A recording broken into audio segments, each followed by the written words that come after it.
I would like to talk about how the days will go based off the astrology. I use Vedic or sidereal astrology, and then combine it with a little bit of numerology.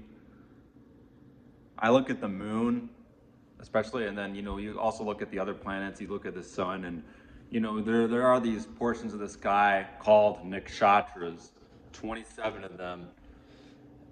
And what I'm really thinking about now is how valuable it could be to know what's going to happen, how the energy of the day or the week is going to be based off, where these so-called planets, sun, moon, where they're going to be in the sky or where they're going to move to.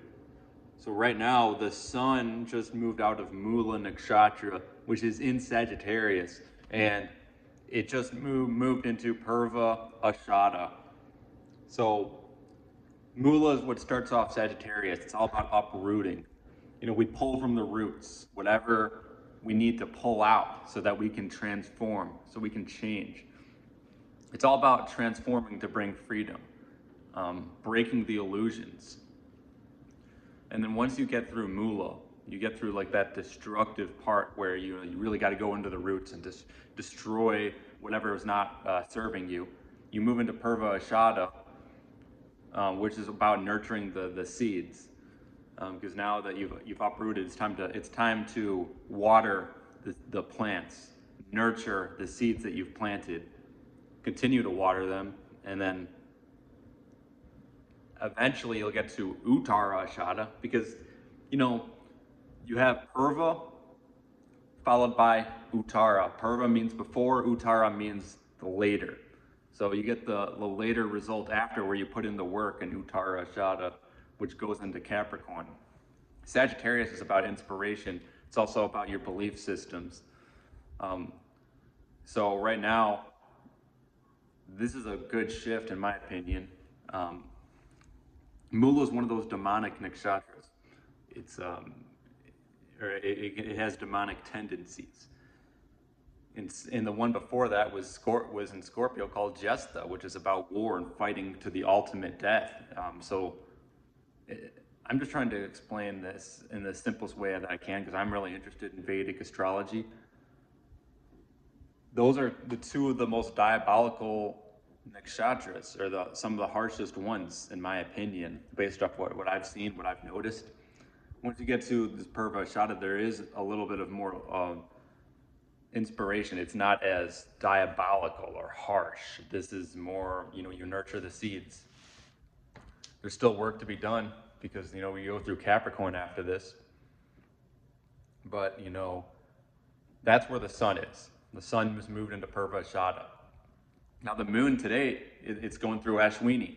It just went in there yesterday. So Ashwini is the very beginning of all the nakshatras. It's the first nakshatra. It starts off with 0 degrees Aries, and each one goes for 13.33 degrees.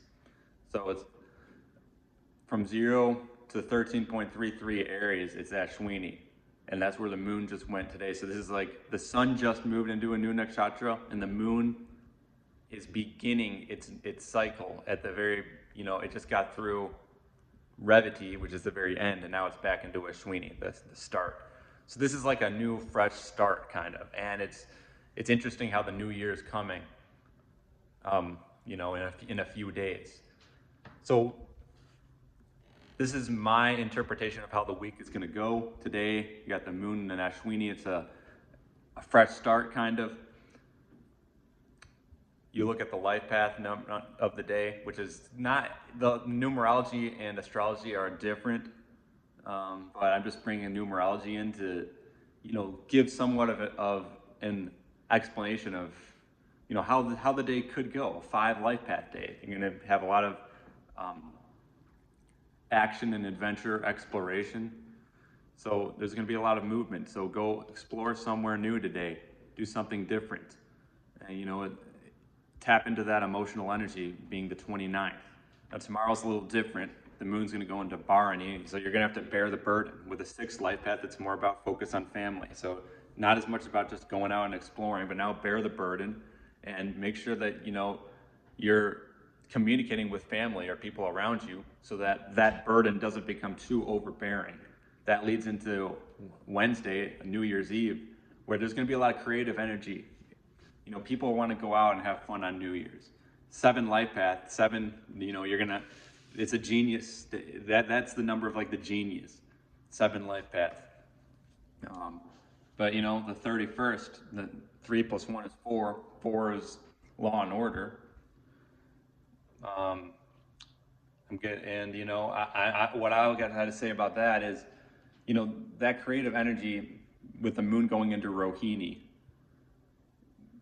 you're gonna want to go out and do something. Just be cautious about what you do. Don't go out and just make bad decisions, or you know, don't go out and hang around people that you don't want to hang around with. Use that creative energy of the 7. It's like the genius, the supernatural, that life path day, and do something productive with it. Now, New Year's Day I see as a lot of creative energy. You know, the moon goes into Mrigashira. You're going to want to go explore new things. Mrigashira is like the deer that wants to go out and do whatever it wants, have fun, enjoy life. So it's going to be a day to have fun, enjoy life, be creative. It's going to be a 3 life path day: creativity, communication, all that stuff. The day after that, a little bit more reflective, January 2nd. Ardra is where the moon will go into. It's going to be about getting through like the storm. You know, the Ardra brings more of a storm. Think about like a flood. So you got to be careful on certain energies. When the moon or certain planets, the sun, they go into certain energies, you just got to be a little more cautious. Because now, you know, you got to be careful to not get drowned out by that flood. You know, it's the day after New Year's. People are going to probably be drunk, hungover. You know, you want to be cautious that you're not drinking too much. You're not getting yourself into too much trouble. And following that, you know, January 3rd, I see is like, you know, still a little bit more creative energy in the air. And what follows Ardra is Punarvasu, the return of the light. So a lighthearted day, you know, to enjoy yourself, you know. But Sunday, the final day that I'm doing here, that's going to be like 6 life path. You know, the Pushya Nakshatra is about nurturing. You're gonna want to nurture yourself, and you're gonna want to do it with family. So it's a day to nurture yourself with people who are close to you, your family who's close to you, and you're not gonna want to make any crazy decisions. You know, I can see it. It's like Sunday, the day before most people go back to work. This is just how the reality works. You know, most people, you know, they have the weekend where they go out and they want to have fun, they want to do things, and especially on New Year's, even, you know, this week, I can see people want to go out and have too much fun. But to round this all out on Sunday, the 4th, it's going to be the 4th, which is all about, you know, being responsible. You're not going to want to go out and continue to party or continue to push yourself in ways you can't. Be responsible, get things done, and really try to connect with your family on this day or people who are close to you. So this is just me off the top of my head explaining these nakshatras. And I think the one that I didn't share, if I can remember correctly, was Kritika, which comes after, it's the 3rd nakshatra, comes after Bharani.